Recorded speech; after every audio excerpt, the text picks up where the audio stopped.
Well, I got a surprise for you guys that I've been kind of keeping in the background on secrets and the wraps. It's gonna help this car go pretty fast.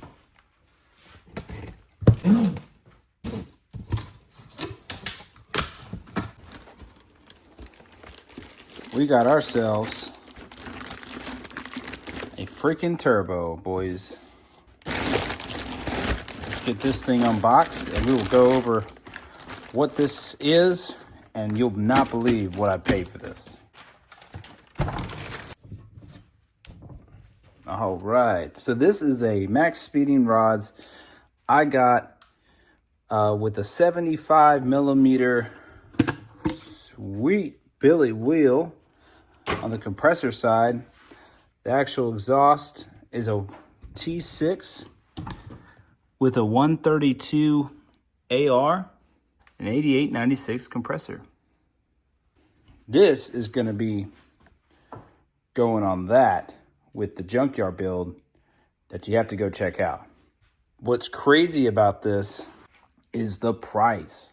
So on Max Speeding Rod's website, it shows that this runs for like $500 to $550 with shipping and taxes.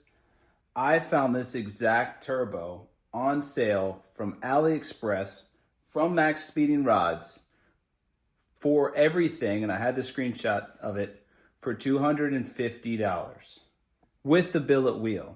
They do have the option you can get it without the billet wheel, and it does save you a little bit. I think it runs around $350, $400.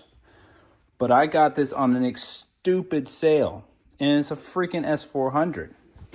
And it also does come with a little packet that shows all their cool stuff they have: suspension, gear, all different kinds of turbos, T4s, you name it. So definitely check them out if you haven't. For the price, I mean, you really can't beat it. Plus it comes with the exhaust flange and a turbo feed and drain gasket as well. Some troubleshooting options if you are having some issues.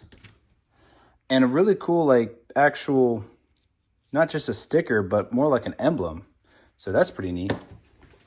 Typical instructions. But yeah, so that's it.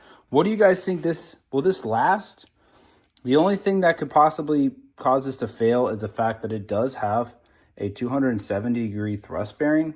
It is journal bearing, not ball bearing. But for the price, I can't be too mad.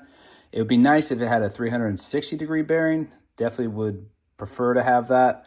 However, for the price, you really can't beat it. How much boost will it make with a 5.3 LS inside Quicksilver here from a junkyard?